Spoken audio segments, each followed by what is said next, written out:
Sexy back.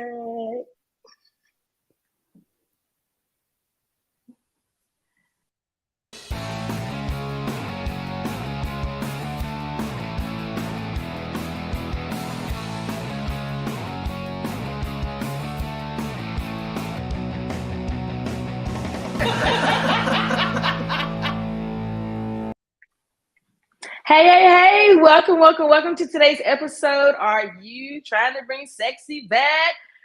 We are. Today's episode is all about confidence and a little bit of the SEX word. So we're glad you're here, and we're glad that you are the co-host on the couch. So please be sure to chime in with your questions, with your comments. We love when you engage with us because you are also in the show with us today. And we also have my other co-host. Oh, by the way, I'm Yo, your moderator for today. Welcome to the Sexy Back Conversation. And I'm also joined with my new friend, Miss Barb Ascroft. And we're going to have a conversation today. And we hope that you join in on the couch as well. Thank you so much. Barb, you're welcome. Glad you're here. We're gonna make this work. So, Barb, how has romantic partnerships helped you on your entrepreneurial journey? Wow, that's a big topic, isn't it? Wow. Well, first of all, related to your hello sexy, I equate sexy with joy. And for me, I've been, leading workshops on finding your renewed purpose. And that's all related to your fulfillment needs. So if you have, let me just talk about me because you've asked me. So my fulfillment needs are connection, community, accomplishment, and fairness. So when those are all being met and when they're all being fulfilled, I feel joy. And to me, that means success. I'm in the zone. So that's how I operate from that standpoint. So yes, definitely with my spouse knowing what those fulfillment needs are, when he helps me in that regard, everything is going according to a great plan. Yes. Okay, Barb. Go, Barb. I love the way you put that together. And you spoke my language when you said the word joy. I was like, look at us twinsies. I love that you twisted it around like that to make sure that people understand that it's not just about sex. It doesn't limit ourselves to just the actual act of sex, right? So it's joy, it's peace, it's fulfillment. For me, my entrepreneurial journey, romantic partnerships have had a huge contribution to that. So for me, at the beginning, when I was married, the remaining partnership was really about support, about supporting what I was doing, about supporting my business, about supporting maybe being on the Zooms all the time, making sure there's something to eat, when I got off of a long conference. But now living this single life, romantic partnerships have a different definition.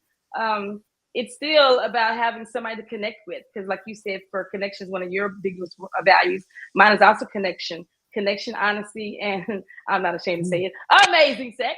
So romantic partnerships have different ways to keep me fulfilled and keep me rejuvenated as I'm on this entrepreneurial journey myself. So thanks for connecting it to joy. It made me feel connected to you. Thanks, Barb. And as we continue on, let's see what we got next. Oh, getting motivated. Why is feeling sexy important to your success in business? Well, I'm just going to swap out the word sexy to confident because I think, maybe because I've been in business for so long. This is my 41st year as an entrepreneur. So for me, my BS meter is really fine-tuned. So I am, for me, confidence is speaking your truth, speaking from conviction, and being able to, that comes across. You feel that connection with somebody who's not just BSing you with whatever their line is, or whether they're, you're in a networking meeting and somebody is verbally vomiting all over you, and it's like, enough. It's not about you. It's about what we can help each other with. I like you so much. I'm glad we met. I'm gonna start bringing you to all my new networking events, so your BS meter can let me know who's full of it and who's not. After 41 years, I'm sure you mastered that. Yeah, she's a strong BS meter. Congrats on your success and having a strong BS meter. That is a really good trait to have, and to know, and to own it, Mhm. I appreciate that. The question again, real quick, y'all, so I can answer too. I didn't see it. How is sexy? Why is feeling sexy important to your success in business? Yes, I like what Barb said. I'm gonna go and just continue what you said about sexy being confident. A lot of people, unfortunately, when they hear the word sexy, they limit that to like a body image or maybe the actual act itself, when it is about how you carry yourself, how you feel about yourself. It's a difference when I wake up in the morning and I just throw on pajamas and I'm on Zoom. It's a huge difference when I wake up and I put on my sexy lingerie under my clothes, right? My matching bra and 50 sets. Or if I get my hair fixed and I'm in front of the camera, I feel different because I feel sexy. And so that Mhm. makes my business thrive more because I'm thriving more, if that makes any sense. So yeah, it's a Mhm. different kind of confidence. I like the way we're changing this word sexy up to mean different things. Let's stay inspired. How does a lack of understanding of your self-worth affect how you move through life in business? A lack of understanding of self-worth. How does that Mm. affect your move through life in business? Wow. How does a lack that I think that's part of our entrepreneurial journey, isn't it? I know with um, the entrepreneurial roller coaster book goes into so much about the highs and lows of being an entrepreneur, being out there in the marketplace. And we all have highs and lows, but not understanding that what um, going forward, everything you do that is positive adds to that. But just like his other book, The Compound Effect, uh, everything compounds, whether it's positive or negative. You might not know it yet, but for instance, if I avoid eating a cookie today, I'm not going to be 10 pounds less tomorrow. But if I avoided that for 6 months, yes. So there is a compound effect to everything we do. So being able to stay current with doing positive, forward moving actions makes all the difference, I think. No, you're right. It does. It does. The cookie example, that was a good one. You don't lose 10 pounds from avoiding one cookie in one day, but you're right. Over time, if you stay consistent with positive behavior moving forward, then those positive results also come around. I was thinking when you said the cookie that, yeah, if I avoid the cookie on day one, but if I really wanted that cookie, then if 2 or 3 days go by, when I finally get time to have a cookie, I'm going to have more than one because now it's compounded also. It's Mm-hmm. compounded to a bigger desire for more than one cookie. Yeah. Mm. Good points. Good points. Good points. I forgot the question again. I'm so sorry, y'all. How does lack of understanding of your self-worth affect how you move through life and business? If you don't know who you are, if you don't know who you are, and you don't know what value you are to the world, then it affects everything in your life. And being an entrepreneur, we are our businesses, most of us. So it affects our personal life, it affects the business life, it affects how we work within the community. If you don't have that foundation of who you be, right? I know it's bad English, but who you be. And if you're not being yourself, then those effects, those compounds that Barb was saying, they might have more of a negative effect in the future moving forward than a positive one. So you have to know who you are, know what you're worth, which is priceless because you're all priceless. And if you don't know that, you know it now, and then it'll affect your journey moving forward. Let's talk about networking. Barb, Who should you ask for help when trying to boost your self-confidence? Who's your go-to when you want to boost your self-confidence? You need a little jolt of, you got this. I go to people who are big in gratitude, people who are, well, truth speakers. Go back to that BS meter. We're not going to them. So people that I trust, people that I evaluate as someone that has merit, and then being open to, okay, here I am. What do you see that I need to reframe? What do I need to edit? What do I need to pivot from? And that could be my pastor, that could be business colleagues that I have over the years, but definitely people that you trust. There's a saying, don't throw your pearls before swine. Well, it's a case of, if you're going to ask an honest question like that, make sure you're ready to receive an honest answer. I like that you said about the BS meter again, because it is very important that we reach out to people who know us, right? Who know us, who accept us, who love us, and also, like you said, who challenge us. And I was going to say too, like, not to play devil's advocate, but the people who actually throw BS your way, they can have some insight on who we are too. They might see the other side of us that we don't see, that we try to avoid to see, the negative side, because that's kind of the world they live in, that BS, that fakeness. So they might prompt a little bit of knowing for me to look at some things about myself. But I like that you also said people in your church family, people that you've known for years, because it makes a big difference when the people that we go to, for me, it's my Mink community.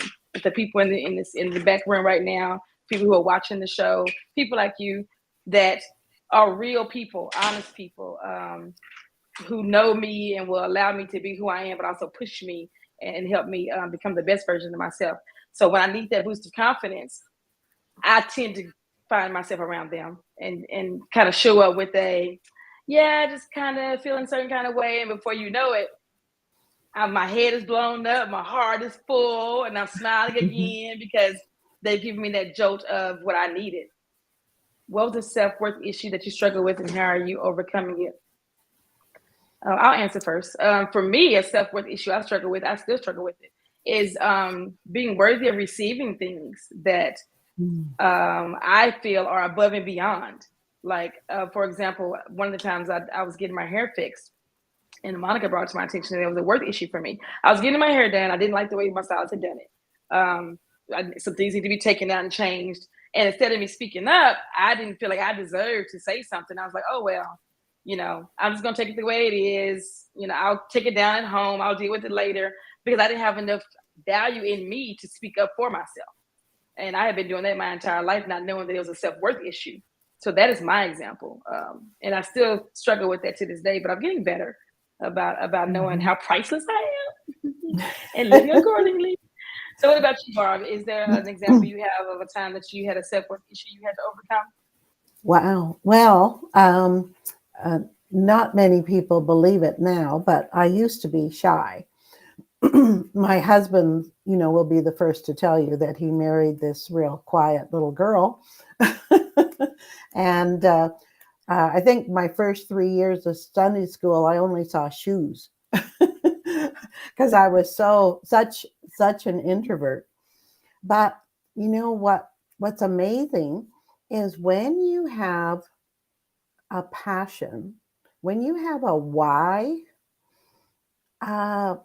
it just burns in you to share that. So it doesn't matter who's out there. I've stood on stages, in Taiwan and across North America. It doesn't matter how many hundreds or thousands of people are there. You have a reason. You have a why. And when you have a strong why, a strong passion to share, that's going to maybe enable someone else to get over that roadblock, then it's easy. But I had lost my why for a while, and our vice president of our company had come to me and he said, "What's the problem, Barb?" And I said, "I've lost my why." So he partnered with me to re-find my why. So your why is so crucial. It's so crucial for any of your personal or business success. And you're so right. I love that you were able to not only realize that you had a why, but that you became aware when you lost it, misplaced it, and that you Mm-hmm. had somebody in your corner to help you find it, because it is crucial. It is crucial. And with a strong why, we can do. I think I was trying to. Yes, with a strong why, we can do a lot more um, Mm-hmm. to what we're called to do when we know why we're doing it. There's some more questions up there. I like the off questions. As we gain knowledge and we're sharing our final thought, Barb, what is your final tip for calibrating your life through romantic partnerships? What is your one tip or final tip for calibrating life through romantic partnerships? Celebrate the sprouts.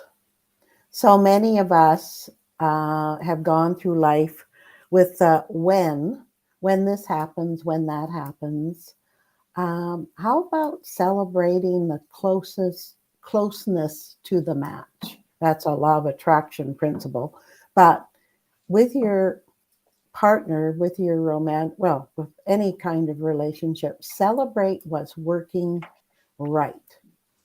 And that will, again, that's gratitude, and that magnifies, and what you focus on expands, and that will get you more and closer and closer and closer to the match that you desire.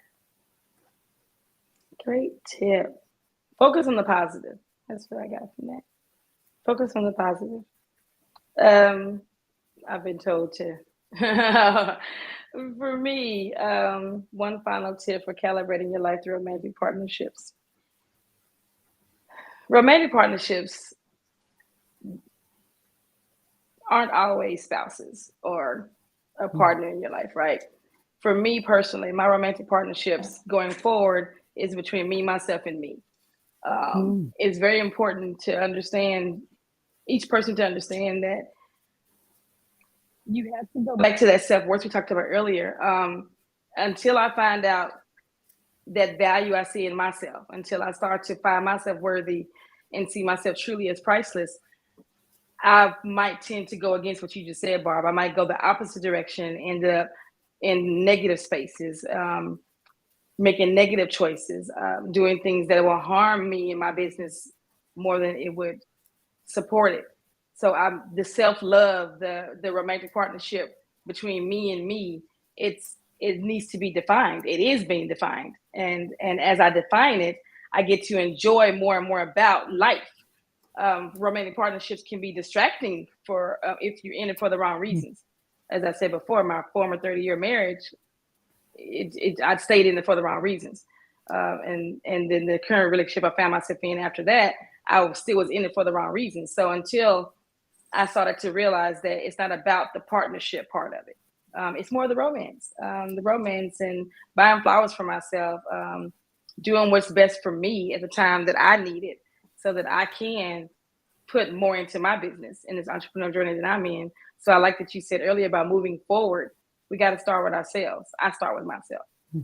I hope that was elaboration enough. So my final tip is to know who you are, romance yourself, and then any other partnership that comes on top of you is just icing on the cake. It's extra, it's the fluff. It's the marshmallows on the cocoa, but you yourself are the cocoa. So that's my final tip. So Barb. Yes. So thank you for being on the show with me and for sharing the way that you transition the word sexy into confidence and joy. And I see that you are an author, mentor, and encourager. Can you tell me more about how you encourage people to be that sexy confident? How would you encourage somebody who might be struggling with bringing their sexy back? How would you encourage them to do it? Well, my passion project for the last year has been helping people gain confidence in what to say and what to do for their friends who are going through loss. So building confidence, and you know what's interesting about it, is when we practice it, it's contagious. So somebody else will pick up the lead and do the same thing.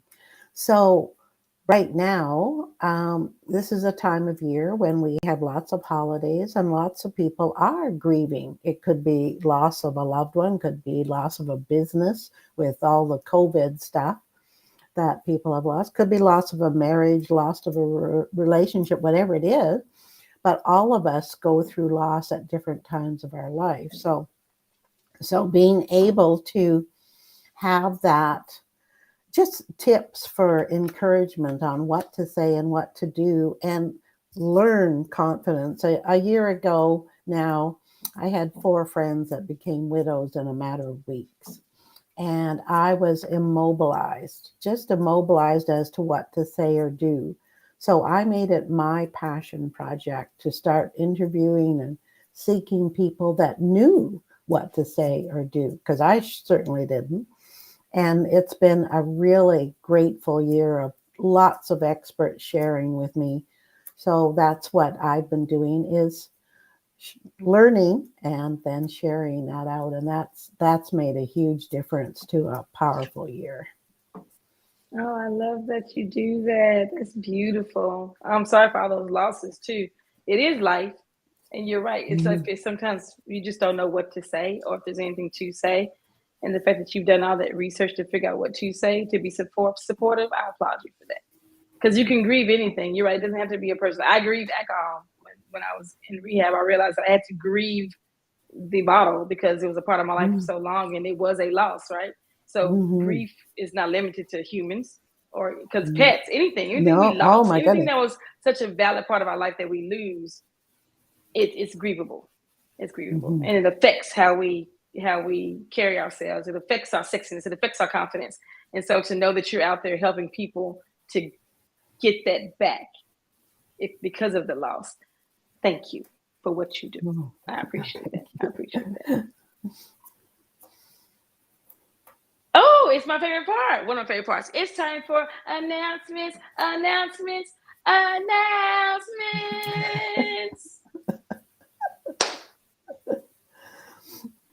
Barb, what you got going on? This is your time to shine. This is your time to share a little bit more about your project, your call to action, anything you want to share with the people announcement-wise.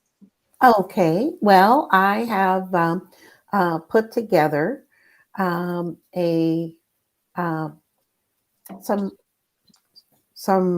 guide that's called Holiday Etiquette, Good Grief, Just Be Kind. And it's from people we've interviewed on just some scenarios for the holidays. How do you invite someone? How do you support them? What do you do? But just a really wonderful tool to be able to be on the periphery of the people who are going through loss, and for all of us to be able to do a better job. So that's a special tool, and it will also put people into my newsletter that I send out, snippets and nuggets from my monthly interviews that I do. Oh, yeah, I like it. Is there a special section in there about how to deal with in-laws? Celebrate the sprouts. Celebrate the sprouts. Not the full crop, just the sprouts. Right, just the sprouts. I love it. That's cute. Thank you, Barb. And for me, so my announcement is I am going to be hosting my very first virtual BYOB, Bring Your Own Brunch. It's going to be the last Sunday of January. It's a virtual event where you can actually bring in your brunch items. I'll bring in my brunch items. We'll have a lot of fun together, a social networking event as we share separate meals in different parts of the world. I'm super excited about it. You can find out more about it and to get more information at www.loveyourlife.me. That's www.loveyourlife.me. Love your energy. Thank you. It's contagious, as you were saying. See, contagious. You do it, people catch on to it. Tell you more about our MinkLife community. You want to be on the show? Well, go to www.minklifemotivation.com/live. I'm sure there's all you need to figure out how to sign up for the show, to know what the discussion topics are, and to have time to celebrate you and celebrate what you do. What's in our Mingle community? Oh, look at these amazing things for only $79 a month. It kind of hurts my heart to even say it out loud. You get so much stuff with this membership. I can't even put it into words. Talk about priceless. The Minkabator Daily Co-working alone is, you can't even put a dollar amount on it. So if you want to know more, go right here to minklifeuniversity.com, read all the check marks, join up, be a part of our community. You will not regret it. I promise. We also have the next show coming up this Thursday at 2 p.m. PST. It's Maximize Your Business with our very own Miss Monica Henderson or Peggy MacArthur or whomever else sitting in the moderator seat. Either way, you want to come learn more about maximizing your business. See you on Thursday. I think that might be it. Oh, thanks, Colleen. Colleen said great show. She was co-hosting with us on the couch. It does sound like an amazing tool. Yeah, it's going to be really good. Make sure you get your hands on one and then share it with other people. So, Barb, once again, thank you so much for being on the show with me. And before I go, I just want to tell you, hey, sexy. Oh, that's so cool. Bye, everybody. See you next time. Bye.